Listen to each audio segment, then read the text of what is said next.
Jonathan Haidt, welcome to Hidden Forces. Thank you, Demetri. It's a pleasure having you on the show. I was telling you before we started the interview that I really enjoyed your book and that I found it emotionally difficult because of all, not just the actual reading, but you have so many citations in the book, and there's so many opportunities to actually look at some of the videos of some of the things that you talked about. For those who haven't read the book, obviously everyone will not have read it because this is going to come out on the day that the book comes out. How did the idea for this book come together? It came to me in the form of a friend. He was just an acquaintance at the time, Greg Lukianoff, who is the president of the Foundation for Individual Rights in Education. He's been working on free speech issues for college students since around 2000.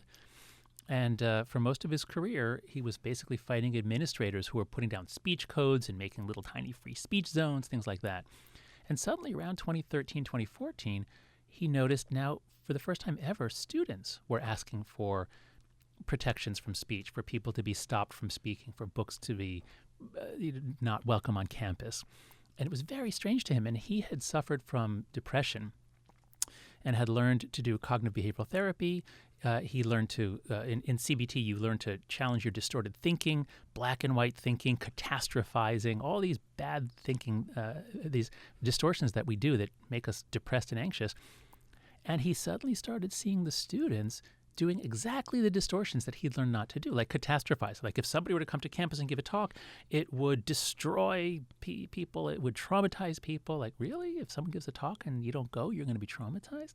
So he came to me with this idea that something we're doing on campus is actually it's teaching students to think themselves into depression. And I thought this was brilliant because I had just begun to see this myself teaching at NYU. And so I said, this is a really cool idea. I'd be happy to help you write it if you want. And he said, yes, he'd love to. So we worked together, wrote an article in The Atlantic, came out in summer 2015. We thought we were done. We made our point. And then all hell broke loose on campus at that Halloween. So a lot of people, I won't tell the whole story, they're long and involved. But the point is that there were protests about Halloween costumes. There was all kinds of tumult and controversy about, not that anyone actually wore any bad costumes, but the possibility was somebody could wear an offensive costume, and how much guidance do students need so that they don't wear offensive costumes. Can you tell that story? That was at Yale or Princeton? That was at Yale. Well, in the briefest form, there's a wonderful developmental psychologist named Erica Christakis. She has a great book called The Importance of Being Little. And like a lot of developmental psychologists in recent years, she's noticed that we are not letting kids be kids. We are overprotecting them, over-guiding them, over-supervising them. And so this is what she does for a living. She's passionate about this. She really cares about kids. And she was the wife of the master of Silliman College. So at Yale, there are 12 residential colleges, and her husband, Nicholas Christakis, was the master, sort of the residential head. I went to Yale in the 80s. The master is someone who is there partly in a sort of a supervisory quasi-parental position, but also partly an intellectual position. He hosts talks. So Erica sent a letter to all the Silliman students after Yale had sent out a big email with all kinds of guidance. Don't wear this, do this, do this. And Erica thought that Halloween should be playful. And you know what? Kids should be able to work things out themselves. And this is just over-supervising. So she wrote this very thoughtful, very respectful email suggesting to the Silliman students, is this really right to have this guidance? And some of the students took it in the worst possible way. That is, they said, Erica Christakis thinks it's okay for students to wear blackface, which of course she doesn't. But in the new climate fueled by social media, when one makes an accusation, others will back you up. And in general, people are afraid to stand up against or to defend people, lest they be tarred with the same brush. Long story short, there were big protests. A lot of people marched to the president of Yale, to his house. Actually, I skipped over the part where the students surrounded Nicholas in the courtyard of Silliman College. And the videos there are really chilling. Their students are screaming at him, cursing him, speaking to him as disrespectfully as you could imagine, because they're demanding that he denounce his wife or apologize for her. And he tried to be as understanding as he could, but he's not going to say, I apologize for my wife, she was wrong. And so they marched to the president's house and gave him a list of ultimatums for ways that he has to change Yale. And he agreed. He apologized, never said anything to defend the Christakises, and validated their reading. And once he did that, then the protest went national. And that's what common theme also, this call out to apologize, and oftentimes resignation and retraction also of articles. That's right. So it's a very general feature of the social media landscape. So this is, the heart of the book is about events on campus, but really these are trends going on all over the place because we're all being driven crazy by social media. My own research is on moral psychology and how we are basically tribal creatures that are living way above our design constraints. We're able to live in these giant, diverse, secular societies, but it's really hard to do that. And we can revert to tribalism very quickly if we're not careful. Social media makes it so easy to call out the tribalism. And yes, the general demand of a social media mob is not just let's all agree he's wrong, let's all agree he's stupid. It's he must be punished. Who's the relevant authority? We must compel the relevant authority to censure or fire that person. That's a very interesting aspect of it as well, right? This appeal to authority. And that also feeds into this notion that there is a childlike quality to this new generation that didn't exist, let's say, in the prior generation or was more tempered. The past generations have been more mature. This particular generation, and I want to get into the details of that, the iGeneration that has come into campus during the time in which this phenomenon has occurred. And I should state, it's this to me, the event in Yale is one of the least egregious, least sort of frightening. The most frightening, well, there was the one with Dean Spellman, which was, I think, up there. But the one in Evergreen State College was by far the most bizarre. That's right. And maybe you can, well, we don't have to. I mean, well, at some point I want to. Let's go back to the thing about maturity. Let's do that first, because boy, if we get into Evergreen, that's going to take a while. Let's talk about the point on maturity, and in the context. So there's also something else too I would love to get into at some point, which is there seems to be, and I feel like you're part of this, and there are other people that are playing this role, like Sam Harris and other people across the political spectrum, mostly people on the left. Classical liberals in some sense or another, there's this resurgent interest in questions of moral philosophy. In some sense, though it hasn't been expressed precisely in this way, it's really questions about what is good, what is bad, what is a good life. Questions like this seem to be seeing a resurgence. That's right. Okay, so let's do them on the maturity side first. So there's two pieces to it. It's always easy to say, oh, the current generation is terrible, and boy, when we were their age, we were storming the beaches in Normandy. So let's break it down. The really clear difference is that, and this is what Greg came to talk to me about, is that there have been waves of student activism and protest. There's nothing wrong with that. But this wave is different in that the students weren't saying this is outrageous, this is terrible, this is evil. They were saying this is dangerous. If this person is allowed to speak, if this idea is put out in a letter, it will harm members of marginalized groups, it will harm me, it will harm my friends, it will traumatize us, it will reactivate PTSD. And so there's this idea that students are fragile, so fragile that they must be protected. And that's why, so the hallmark of this new culture is the word safety. This is it. And again, we're not blaming the students. We raised them, we'll get to this later, we raised them to be scared out of their minds. We raised them to think that danger lurked everywhere, that they were going to be kidnapped. And so for this generation, kids born after 1995 especially, known as Gen Z or iGen, for that generation, they were taught to see things through the lens of safety versus danger. Now, if you come to a college campus, especially a place like Yale, there are literally moats around the buildings. It's a very safe place physically, and if you interpret ideas, books, classes, things said in a seminar class through the lens of is that safe or is that dangerous? Well, they've been taught that safety trumps everything. You don't mess around if it's a safety issue. So this is a very, very bad way to look at the world. That's the point of our book. It's really about three bad ideas. And the first of those three bad ideas is what doesn't kill you makes you weaker. So you should not just avoid things that make you uncomfortable or make you feel challenged. You need to be protected by them, and you need to demand that the relevant authorities protect you. That's why we call it SafetyISM. Well, let's expand on that one. I want to also drive another further point home. In the book, you write a bit about this the way in which, I think you call it concept creep, and the way in which words have crept to mean other things. Violence is, of course, one of them. This idea that words can be violent. It's something that is relatively new. But in terms of safety and fragility, you borrow from the work of Nassim Taleb, and his concept of antifragile, which I think is great, and I think it's helpful. Can you expound on that a little bit here? Yeah, it is very helpful here for understanding why many students see themselves as fragile. So there's this wonderful, wonderful concept from Nassim Taleb, the author of The Black Swan. He had observed after the financial crisis that there are certain systems, like economic systems or banking systems, that if you don't challenge them, if they're not shocked or stressed, they get fragile and then they break easily. And so he actually called the financial crisis, he saw beforehand, the banking system is not going to be resilient if there's a shock. And so he was looking around, what word do we have for the opposite of fragile? And there is no word. So he made up the word anti-fragile. And so the way to think about it is that, like a wine glass is very fragile. And if you let your kids play with it, it's guaranteed to break, and nothing good comes of that. If you give them a plastic cup, it's resilient, and so they can play with it, and they'll drop it, but nothing good comes of that. It just doesn't break. It doesn't get better.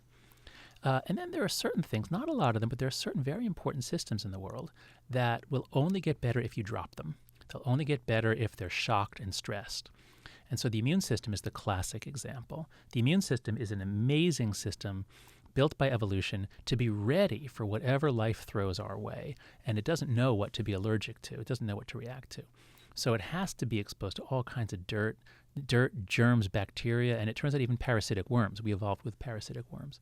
And if we keep our immune system safe, if we protect our kids with antibacterial wipes and put them in a bubble, we warp the immune system, we prevent it from developing, and then they have a lot more autoimmune diseases, specifically peanut allergies. Peanut allergies are very rare unless you don't expose your kids to peanuts. And that's what we started doing in the 90s. We started overprotecting our kids because one in 1,000 or something. It was very rare until the 90s. But we started saying, because some kids have peanut allergies, we have to not have any peanuts in school. If kids are not exposed to peanut proteins, it's mostly the skin of the peanut is what does it. Their immune system doesn't learn, and that's why peanut allergies are going up so high. Well, Ricky Gervais, sorry to interrupt, Ricky Gervais has a funny comedy bit. Have you seen this? No. It's about peanut allergies, and it's a sort of fantasy that he has about, because he went on an airplane one time, and they didn't let him eat they didn't let him eat peanuts. He was so upset, so he began to fantasize about smearing peanut dust on him before he went on a plane so that someone could have an allergic reaction and that he couldn't get blamed for it. Well, if it was a plane full of kids, that would probably be a good pro-social thing to do. But once they're adults, it's not a good thing to do. They're fragile. Yeah, exactly. So let me ask you, further to this point, I think you go as far back as 1979. I forget the name of that boy that was kidnapped famously in Soho area. Haidt, yeah. Right. But for me, it seems like most of the contributing factors here are, at least as you lay out in the book, are social media. Mm-hmm. I'm very curious about that. And another one is the heightened safety environment that came out of the 9/11 attacks. Yeah. So let's take it in order. So children, there are countries in which children are highly protected if there's a lot of kidnapping. In South America and some at various periods, people have not let their kids out because of kidnapping. But that was never the case here. Even during the peak of the crime wave, which was the 1970s and 80s, kids went outside to play.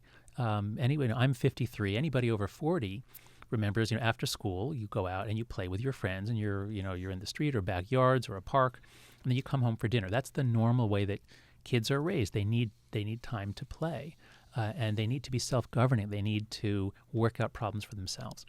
And in the process of that, some bad things happen. They get hurt. They get in fights. And that's like being exposed to peanuts when you're kids. You have to have conflicts. You have to be able to work them out yourself. And that's how your psychological system becomes like your immune system. It gets stronger and tougher, and you're ready to go off to college and regulate your own affairs. But what we started doing, for a variety of reasons, some of which you just mentioned, we gradually tightened the noose around our kids, or maybe we should say we gradually tightened the protective bubble around them, thinking we were helping them, but in fact we were harming them. And so the key events were, there were two very high-profile killings of 6-year-old boys, Eitan Pates in 1979 and Adam Walsh in 1981. And cable TV came out right around then, around 1980, 81 especially. And so in the 80s, Americans were just bombarded with stories about kidnapped kids. Now, there's almost no kidnapping of kids other than by the non-custodial parent. It's almost always a relative who kidnaps a kid who didn't get it. So the statistics are, it's like 0.001%. It's about 100 kids a year. We are in a country of 350 million. About 100 kids a year are true kidnapped, like true kidnaps by a stranger. That's a lot lower than most people would assume. Yeah, it's microscopic. I mean, there's not. It's a crazy thing to do. It's not a profitable thing to. We don't have a big kidnapping industry in this country. But they're incredibly vivid. They're the worst thing that could happen it's the worst thing you could imagine. And so while the frequency didn't go up, the visibility of them did. And so parents started freaking out and gradually overprotecting. Now, when I was a kid, I remember the first milk cartons coming out and one of the first pictures was Eitan Pates. And by the 90s, these pictures of missing kids were everywhere. They were on electric bills. They were on pizza boxes. And movies, too. That's right. There were all kinds of TV shows.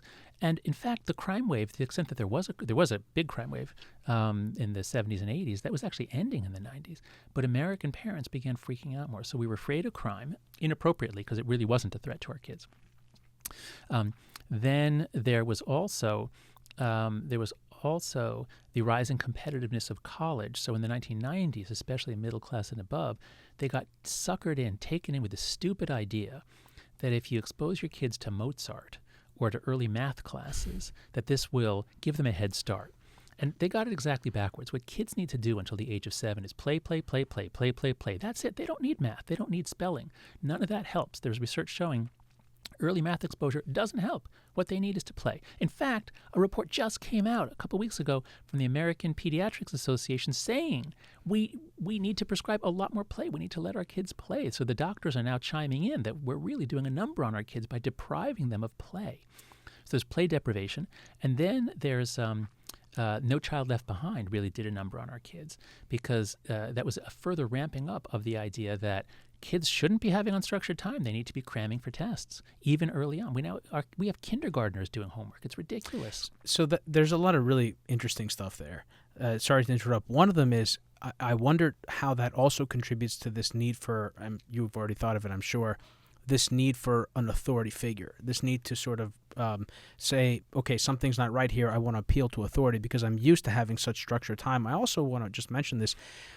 This was also a bizarre thing for me in the book because it seemed so commonsensical. This didn't seem like one of those things that we needed to discover through scientific research. The idea that unstructured time is useful makes absolute sense to me. Yeah. Also, we know, at least we've known for a long time, about the plasticity of the brain and the way in which any athlete knows if you learn how to play sport when you're younger, it's much easier to do it when you're older.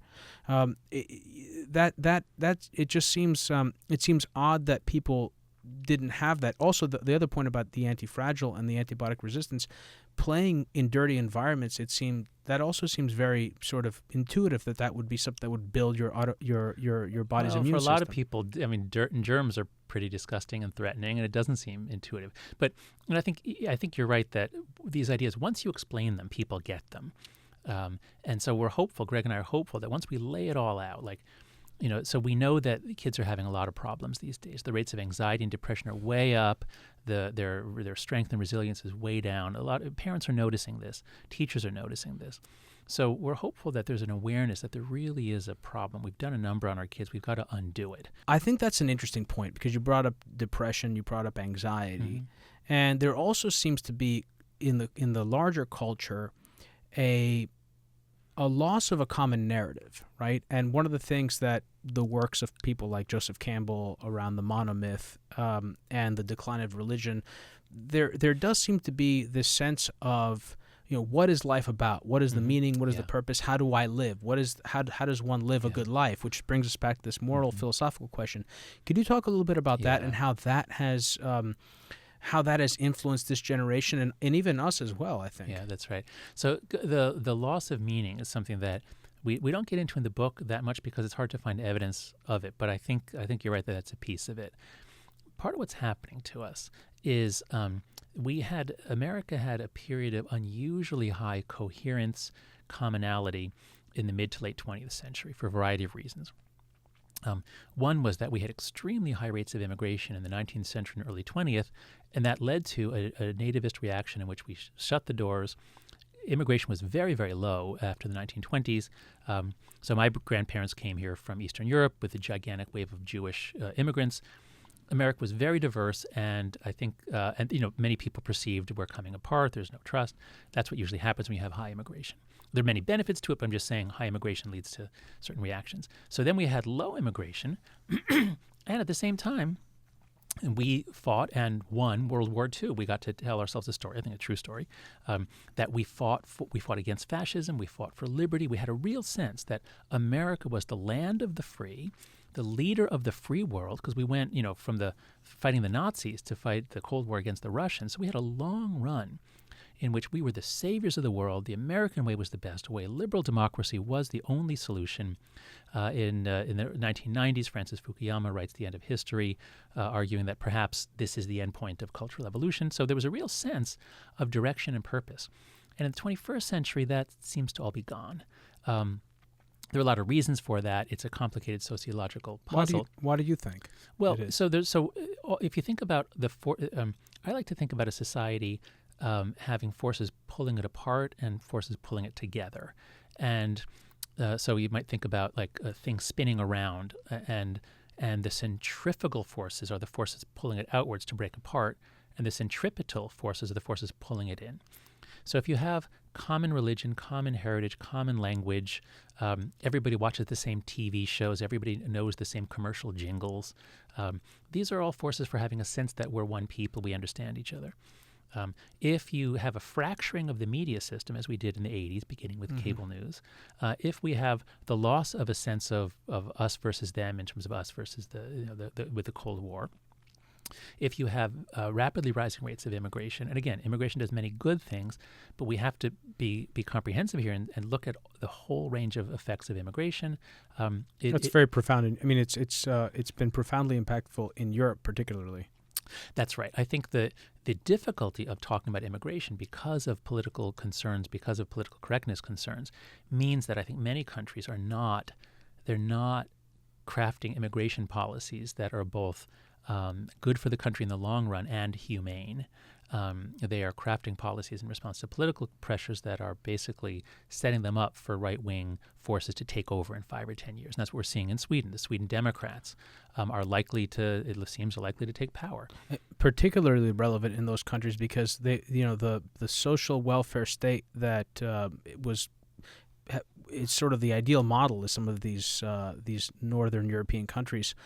That was based on this, like you said, you had the end of World War II, and you had strong social cohesion, and you also had a very homogeneous population. That's right. And that has torn those apart. Well, that's right. So yeah, Scandinavian capitalism is fascinating. I'm supposed to be writing a book on moral psychology and capitalism. That's what I was supposed to be doing when Greg came to me. And everybody's favorite example of capitalism is the Scandinavian. They have the best balance of, the way I put it in the book I'm supposed to be working on, is dynamism and decency. You have to get both. America's always gone in for dynamism and is willing to sacrifice decency. Places like France and Japan go for decency and then have low dynamism. But the Scandinavians have really done the best job of maximizing both. And part of it is they have such high trust, and that is based in part on their high degree of homogeneity and also their long tradition of egalitarianism. They never had feudalism.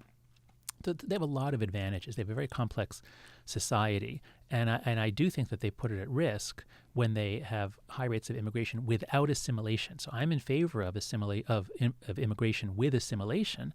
Again, immigration brings diversity. It's good for the economy. There are many good things, but you have to watch out for your social capital. Anyway, I guess this is taken as far afield from the current book, the Coddling book. But the larger point is that American society is in a state of as many other societies, of incoherence, a sense of losing who we are, and that leads to massive distrust of each other, a sense that if the other guys get control, it's the end of the world, and therefore any methods are justified to stop them. Let's talk about that, the other guys, because the other guys are really the other political party, right? And that is you have this really great chart in the book where you show people's not identification. I don't know how you sort of mentioned it, but sort of polarization. This is the Pew survey. Right, and you showed just how much the. Why don't you actually Sure. go? Why don't you walk us through the chart? Sure. So there's a lot of research on political polarization, and if you look at what people think on issues like about abortion, we're not really coming apart. Most people have a kind of a middle view. But if you look at what we think of each other, so the Pew survey, a variety of survey companies have surveyed Americans on what they think of each other. That's called affective partisan polarization. How much do you hate the other side? And that's been going up and up and up. And so if you really hate the other side more than you did, 10 or 20 years, than your side did 10 or 20 years ago, then compromise is much more difficult. And that's what we see in Congress, and that's what we see on campus. So 10, 20 years ago, you could have had a conservative speaker come at a lot of schools, and it wouldn't have, people would have disliked it maybe, but they wouldn't have protested. And now, because political passions are so much higher, there's more likely to be a protest. It's not just protesting, people going to the hospital. I mean, who was the professor who was moderating the panel? Alison Stanger at Middleburg. Frightening. Yes, true. But let me just make the point that there's actually been very little violence committed by students. So there have been a variety of mob scenes. The violence at Berkeley and Middlebury, where people really were injured, students were involved in the mobs, but we don't know that it was students who threw the punches or banged people on the head. We don't know that. So the number of incidents where students have been intimidating or have pushed or shoved, I mean, there's some, but let me be clear. I don't want to play into the right-wing outrage mob and moral panic. Most students are fine. Most students are perfectly healthy. The great majority of students are in favor of free speech. What we're talking about here is not that students are losing their mind. It's that a subtle dynamic has changed that has allowed certain kinds of beliefs, certain students who are very angry, to push a set of understandings. And while the majority may disagree with them, they're afraid to stand up to them. And so there's been a change in the dynamic on campus since 2015. And it doesn't show up on most campuses, but at elite schools in the Northeast and the West Coast in particular, we're seeing much more intimidation, much more fear from students and faculty who are concerned or afraid, reluctant to say what they think if it goes against the prevailing political view. You make another interesting point in the book that I never would have thought of, which has to do with the rising tuitions. You teach at NYU. Mm-hmm. I went to NYU. I'm an alumni of NYU. I remember when I went to NYU, that was basically when John Sexton took over as president. And he was really great in terms of, building up the school. He built the Kimmel Center. The Kimmel Center was under Sexton, and he spent all this money. But of course, tuition rates went up from what they were then, which I remember them being so high, to what they are now. And I did the math. I think it comes out to, with room and board, it comes out to like $270,000 for 4 years. I mean, I had the math here somewhere. I did it, but I was just blown away by that. And you make the point in the book that, by the way, I also did the interest payments on it, and by what I did, the interest payments on it would have been $1,000 a month for the rest of your life without paying down principal. Capital. Wow. How are you ever supposed to? And so that, to me, I think is one of the biggest unaddressed crises in America. It's one of the I think least appreciated.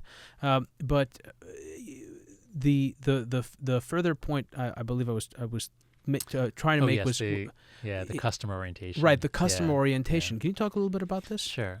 So first, let me just defend NYU by saying that Sexton did. I love John Sexton. He lives in my building. I thought he was a great president. He did take a gamble, and he did raise NYU's profile. He did spend money. We are the first global network university. We have these amazing campuses in Shanghai and in Dubai, in Abu Dhabi. And we have the highest costs per student of anyone in the country because we're in Manhattan. Our real estate costs are through the roof. So yes, NYU is expensive, but we're doing what we can. I don't know what percentage of people pay the full rate. We do try to give financial aid. To be clear, I was using NYU as an example because I'm an alumni and you teach there, but this is nationwide. Yes, it's not just NYU. Right. That's right. No, so it is a crisis, and there are a lot of reasons for it. I'm not an expert in this. What I can say is that part of the reason for the rise. So we don't have more faculty. We are using more adjunct faculty, which is cheaper. We are spending a lot more on amenities, which might seem like a luxury. So some people refer to universities as club ed. But there's also a huge rise because of federal regulations. We have to have so many different compliance officers and and there's all sorts of federal mandates on higher education. But the larger point is that universities used to be more run by the faculty, and they were focused on teaching. The dorms were kind of crappy. The coffee was bad, if there was any at all, and that's what it was. That was what was so charming about it. Well, that's right. It was for more, a student. That's right. It was a little bit of physical hardship, and it was the life of the mind. And again, we can do this golden days thing, when we were young. And no, look, Sexton was great, and like I said, the Kimmel Center is fantastic, and he did a lot of really great stuff. I just meant the point being that I remember that being a big change in the cost at NYU. In the last few years, people are talking about it a lot. In fact, there was a interesting poll recently. What do Americans think about higher education? Now, in the United States, the military is widely respected on both sides. Conservatives think super highly of it, and liberals or Democrats are a little lower, but still very highly, very respectful of it. And the same used to be true of higher ed. In the reverse, that is, people on the left love higher ed, and people on the right used to like higher ed, just a little less than the people on the left. But that was until 2015, and it was either Pew or Gallup or both. They have data points in 2015 showing that it's very steady, the support for higher ed. Between 2015 and 2017, support on the right plummets. It drops down to like 35 or 40%, saying that universities overall are good things or make a positive contribution to society.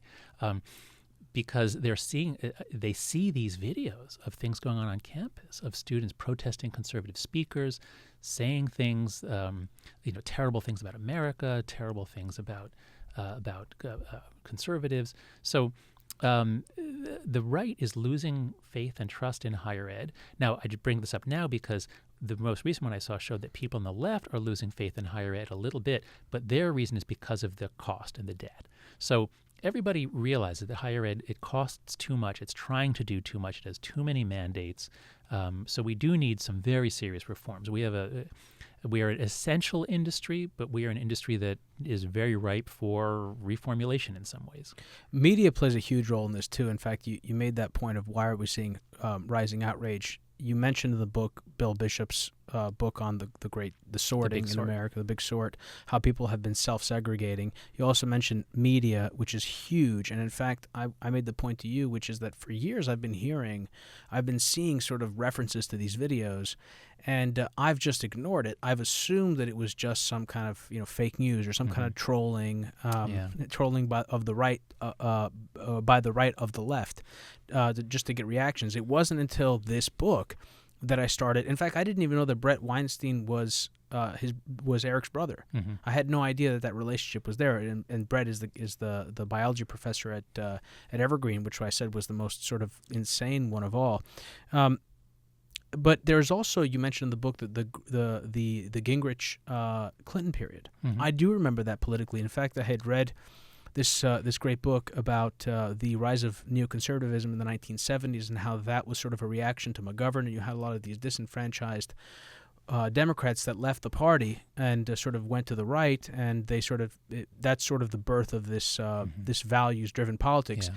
And when I read your book, the previous book, not this one, The Righteous Mind, you made a point of explaining that really this idea that people are rational in any way makes no sense whatsoever, particularly for national politics. Can you talk a little bit about that and how that plays a role here? Yeah, so just to go back briefly, so I wrote 2 books before this. My first book is The Happiness Hypothesis, Finding Modern Truth in Ancient Wisdom.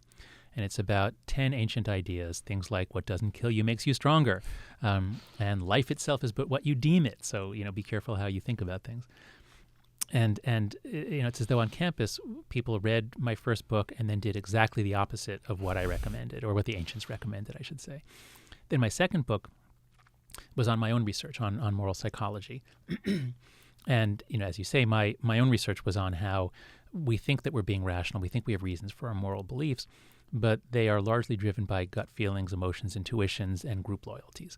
And then we're very, very good at making up reasons post hoc to explain why we believe a certain thing. And the larger message of the book is, hey, folks, we're coming apart here. We are tribal creatures.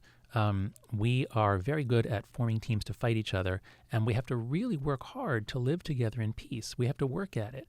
A democracy, especially a liberal democracy, a diverse, an ethnically diverse liberal democracy, isn't going to just maintain itself. You have to really watch out for forces that turn up the tribalism.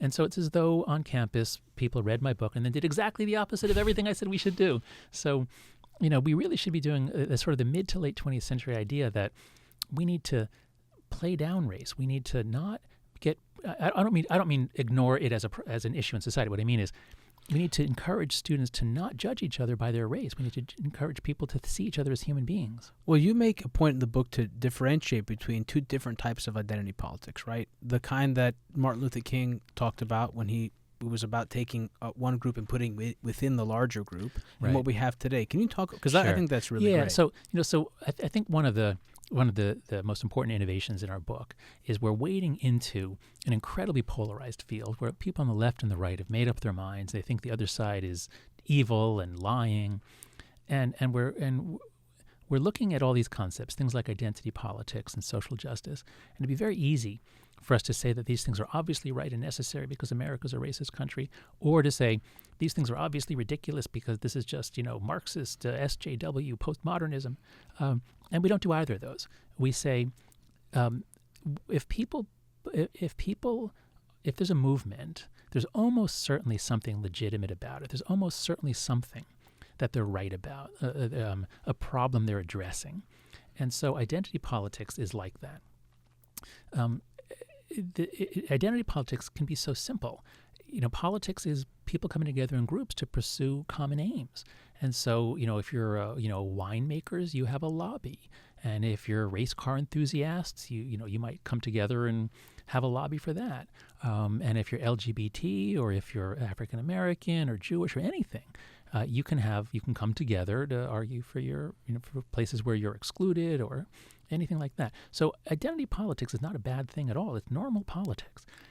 But what we found as we looked through writings about identity politics is that it can be done in a way that first you draw a circle around everybody, and then you say within this circle there are some people who are being denied their rights. And that's what Martin Luther King was so brilliant at. And not just him, we quote Pauli Murray, who specifically says something like, when my brothers try to draw a circle to exclude me, I will draw a larger circle to include them.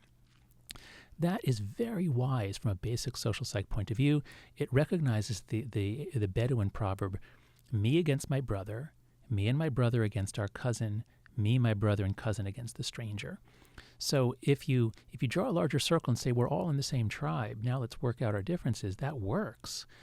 We call that common humanity identity politics. Unfortunately, what we see happening on campus is there's a movement. It goes by the name of intersectionality, which, again, there's something deeply right about it. It's basically that the experience of, say, a black woman is not just the sum of being black and being female. There's something deeply right about the idea, but the way it is worked up in practice, it tends to teach students to look at people and see dimensions of power and privilege, judge people by the number of dimensions, the number of dimensions on which they are on the low side. Low is good, high is bad. And so we call this common enemy identity politics. If you're saying, let's all unite to fight the enemy, and the enemy is the privilege, that is straight white males, especially, with a variety of other, there's like 7 other dimensions, but straight white male is the main thing. That's a really, really bad idea. People will say, oh, you're just a straight white male defending your privilege, but this is basic social psychology. If you're trying to create a harmonious environment on a campus, you shouldn't do it by uniting people in hatred. Well, it is also racist, which doesn't really make sense why it's not. But what's also interesting about that, like intersectionality and white male privilege, these are intellectual concepts which are very interesting to explore intellectually. What I think the problem is that you're taking an intellectual construct or sort of idea, and you're turning into some type of ideological framework that people sort of rally around. I feel like that is kind of the issue, and I wonder, A, do you agree with that, and B, to the larger point, why have we moved in this direction? I don't understand it. I didn't understand the sort of the way in which the election of Barack Obama seemed to have brought out, based on what the media was reporting, these sort of sentiments of racism and identity politics among certain white voters, white demographics. How much of this is how much of this is being driven by fringe elements Yeah. that are radicalizing a larger part of the electorate? Well, that's right. So again, let's go back to the basic psychology here is that we evolved for tribalism. We evolved. We at the drop of a hat, we'll go into our tribes, hate the other side, gear up for battle. I believe we evolved for warfare. Now, we don't have to live in tribes. We can calm it down. We're very good at trade and exploring other, we're curious. Our ancestors have moved all over the world to explore. But it's always there in the base of our hearts and minds, this ability to just do us versus them. Now, there are some people on the fringes of both sides that are truly, they are easily roused to hatred, and that hatred can be harnessed to violence. And so it's especially studied on the right. There's right-wing authoritarianism. I'm a big fan of the political scientist Karen Stenner, Australian political scientist, that does wonderful work on how authoritarianism is something that comes out when people perceive that we're coming apart morally, when they perceive there is no moral order, there is moral chaos. And boy, there is a lot more moral chaos now than there was 20 or 30 years ago. And so the election of Barack Obama, while it was celebrated by the majority of the country, he won a majority, and then even after that, a lot of people who didn't vote for him were still very happy that America had elected a black president, had overcome, at least in that instance. But yes, there are some people, especially on the far right, although there are also Democrats as well, but there are people for whom this was a sort of a threat to their conception of what America was. They saw this as America coming apart. So yes, there was a rise in a certain subclass of racist reaction against him. Now, what do we do about that? One thing we could do is some people could then they get very upset and say, "See, they're racist. The right is racist," and this is how you start a polarization cycle. Right. Is the people on each side have plenty to point to about how awful the other side is. Unfortunately, Obama's election coincided with the rise of social media. The iPhone comes out in 2007. He's elected in 2008. By 2010 or 11, most Americans have an iPhone and some sort of social media. So you get all kinds of horrible conspiracy theories, birtherism. Obviously, Trump was involved in some of that. So social media, it's really hard to manage a diverse liberal democracy, and then suddenly you take all of our connections and you multiply them by 100, and all kinds of sick stuff happens, and that's where we are now. There's another thing you talk about in the book that you also mentioned in The Righteous Mind, which has to do with justice and our notions of justice, which I think is very powerful. In general, this idea of values I found very powerful. You talk, again, I'm bringing up The Righteous Mind. I know this is, but I think there's so much. This book goes back to that. There's one. Interconnection. You talk about disgust. And in fact, I think, though you may not have actually, Trump was not elected at the time you wrote the book, but I was reminded of that in the way that Donald Trump talks about often disgust, or and that has to do with moral repulsion of a sort that is irreconcilable. I think that's what you talked about. I think that's very interesting, and I'm curious if you can sort of elaborate a bit on that and how that sort of sense of repugnancy and difference of moral values has played a role in the polarization that we see today in American politics. Sure. So the key idea in The Righteous Mind was my research on what's called moral foundations theory, that we have like 6 taste buds in our moral sense: care, fairness, liberty, loyalty, authority, and sanctity. And people on the left across countries tend to focus on care, fairness, and sometimes liberty. People on the right do those, but then they also do group loyalty, respect for authority, and a sense of sanctity or purity. They do that more often than people on the left do. And Trump, while he is rather low on compassion, that's not his strong suit, but boy, is he all about disgust, contamination. He himself is very disgust sensitive. He's a germaphobe. He's a germaphobe, that's right. So there's something going on in his brain that reacts very strongly. He sees things in terms of germs and threat and contagion. And anti-immigrant sentiment, going back to the 19th century, and probably the 18th for all I know, had a lot of that. They would show the dirty hordes, the unwashed, streaming across our border. So I'm trying to find out. I just saw someone just tweeted, Trump tweeted something yesterday about Chinese heroin coming across our borders. We've got to stop Chinese heroin. Yeah, was he thinking that he was back? He was back in the opium wars. Yeah, that's right.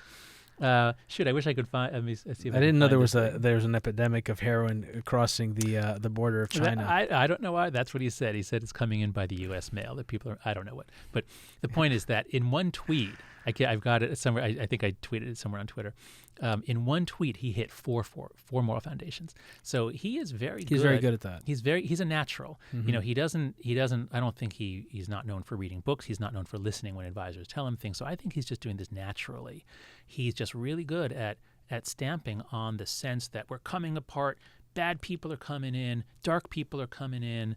We got to build a wall. We got to protect our immune system our health. So that's classic authoritarian language. What about this dichotomy between proportional procedural justice and equal outcomes justice? Another person who's very popular in the media lately is Jordan Peterson. He's gotten a lot of play around this issue of equality of opportunity versus equality of outcome. It seems like this is sort of similar, and it's something that the right tends to associate. The right tends to be more interested in equality of opportunity, and the left seems to be more aligned with equality of outcome. And the idea being that if there is a divergence of outcomes for particular groups, it must be a result of systemic bias. That's right. This idea seems. I don't want to. I'm trying to think of the right word. It seems, again, I go back to common sense.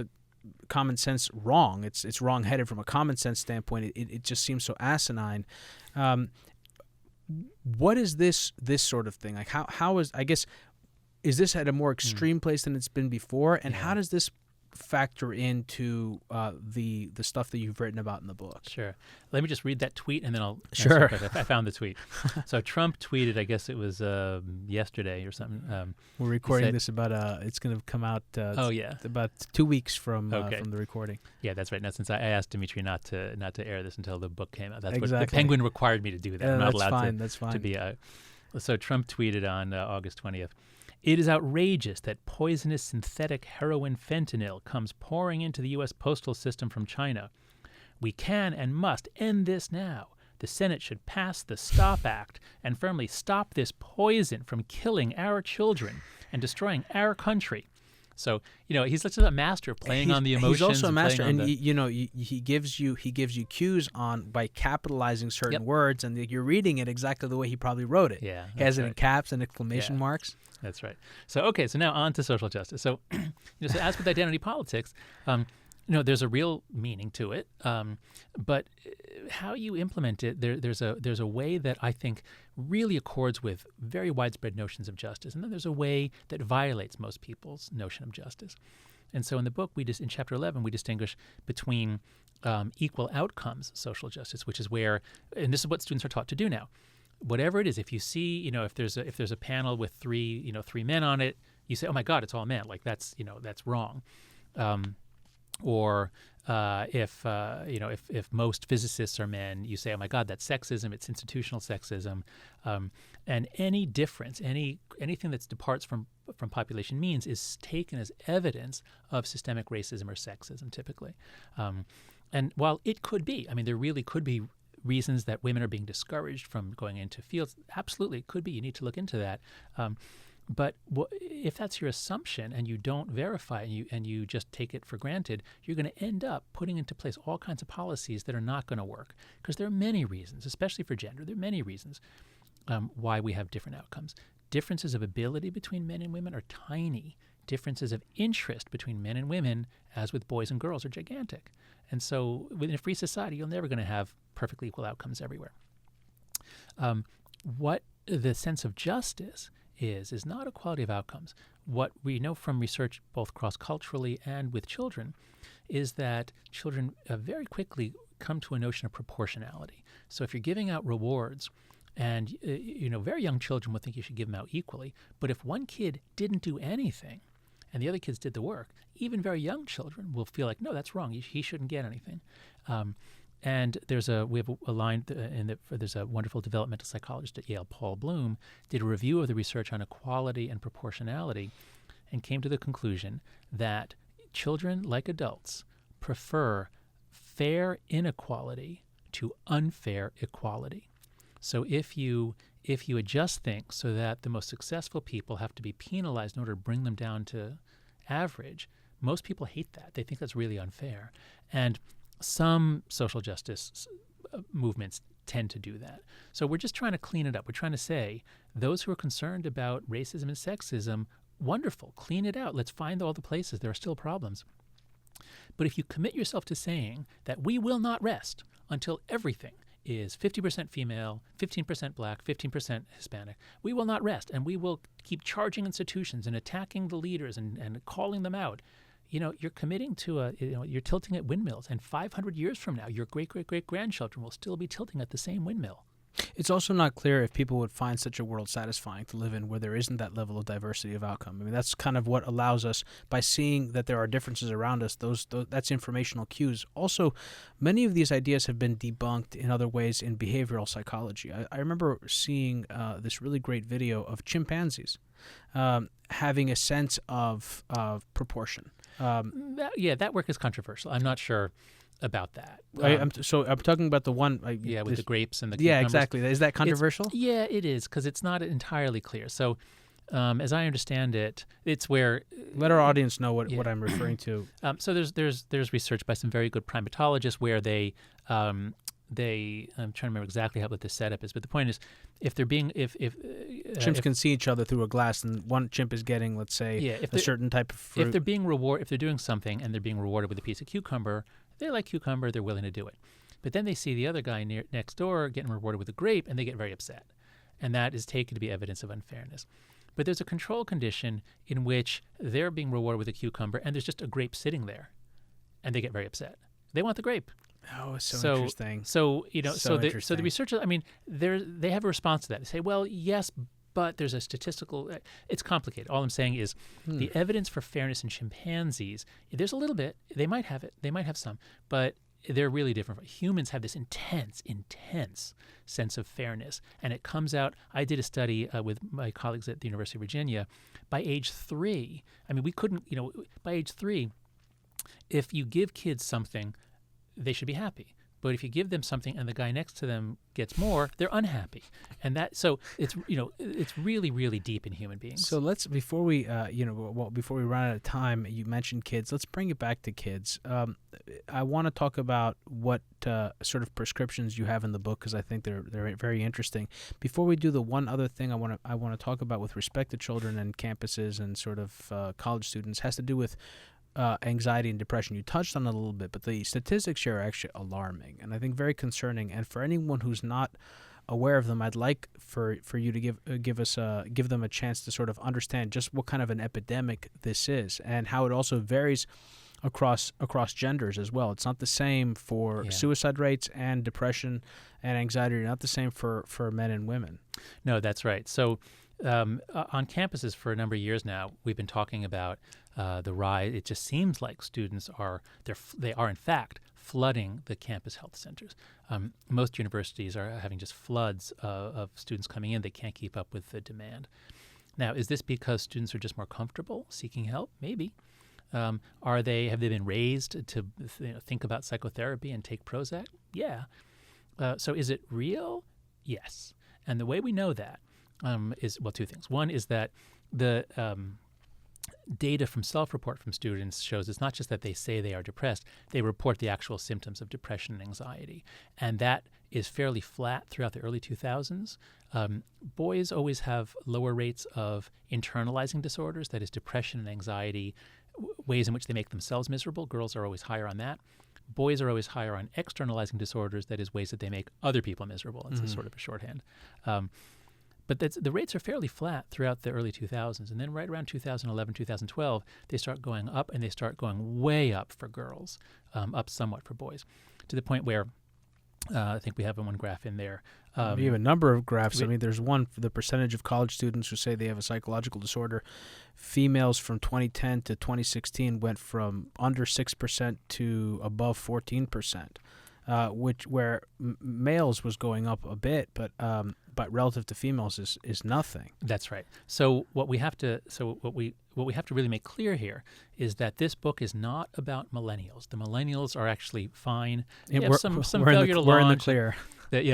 So right, you got your problems, but it's sort of within the bounds of normal problems. Each generation is a little bit different, but you don't have your generation does not have higher rates of anxiety and depression. I mean, maybe or a little suicide rates. The suicide rates, it's also very concerning. That's right. So it's kids born after 1995. That's where the problems start. And they were hit by a kind of a triple whammy, I think. So one is they were the ones who were raised with almost no time to be outside unsupervised. They were the ones who were raised where if they were sent, if they went to play in a park at the age of 8 and 9, their parents could be arrested. So you don't see kids in parks anymore without. Well, you have who was it? America's Worst Mom. Lenore Skenazy. Crazy story. Yeah, she let her kid ride the subway at age 9, and a lot of people got upset. Yeah, they wanted to arrest her, didn't they? No, well, not her, but sometimes that does happen. So the point is, kids born after 1995, they really were raised with the crackdown on freedoms. They had very little freedom. They had very little chance to practice freedom. They were raised in the aftermath of 9/11, so there's more fear of, there's more danger in the world. And, of course, they were raised with stranger danger, don't talk to strangers. They were raised with no child left behind, so they had much less playtime.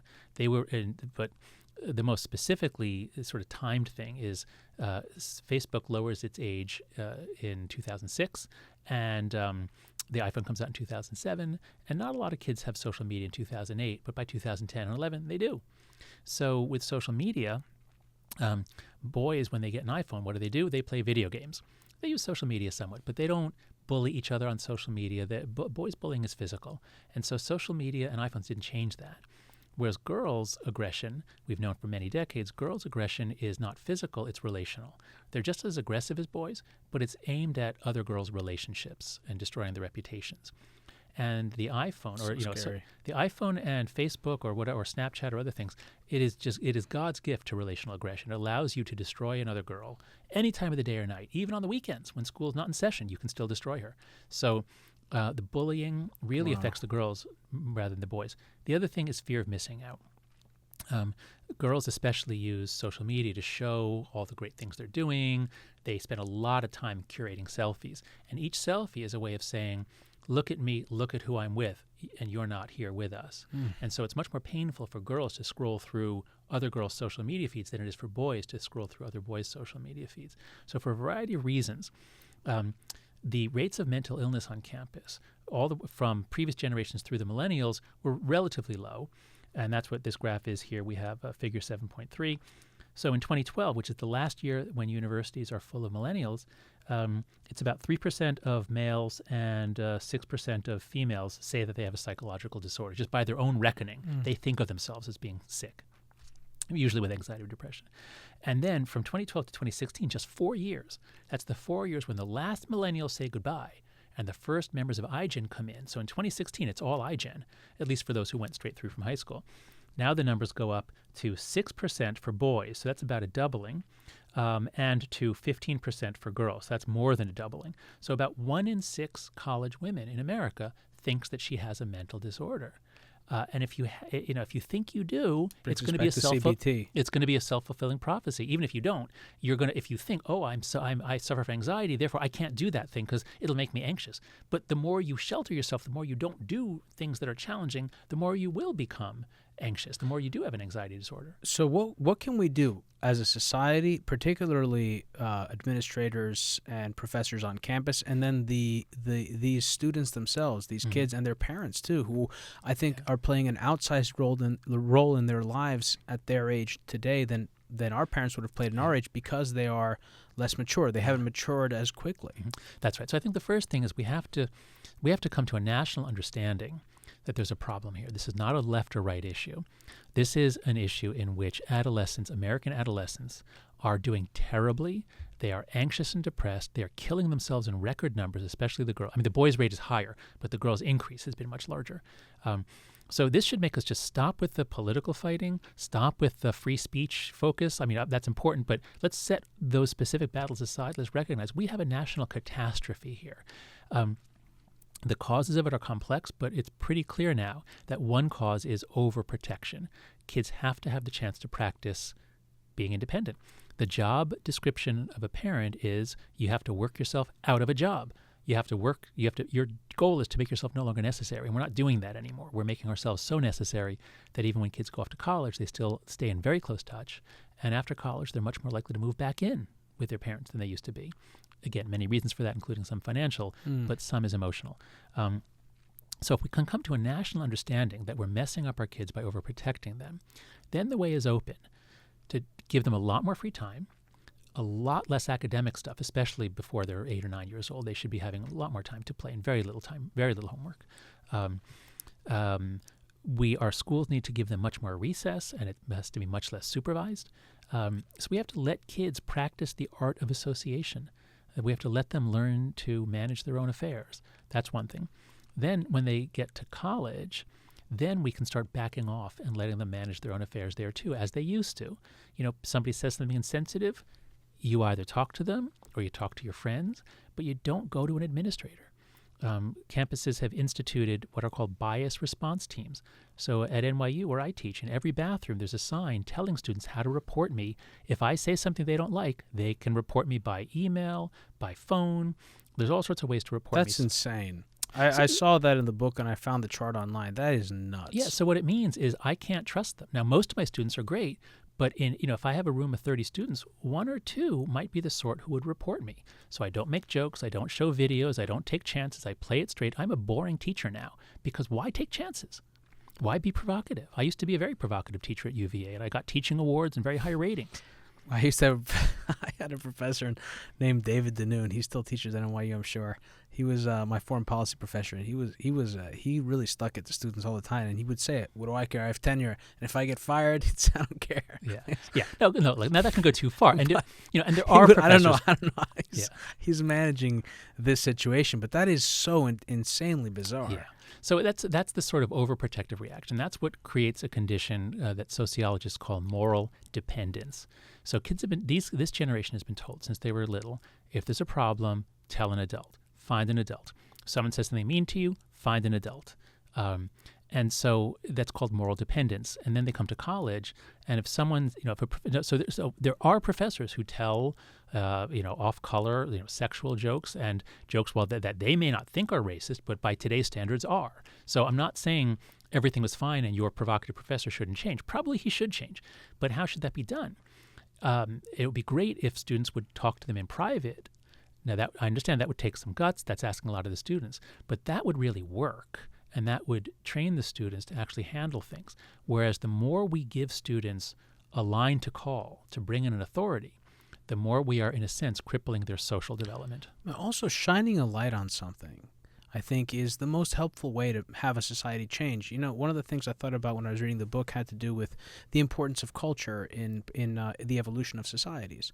And culture is a manifestation of language. If we didn't have language, we wouldn't have culture, right? I mean, can you say? I mean, on some sense, I suppose you could say that other animals that don't have language have culture, but that's something that I think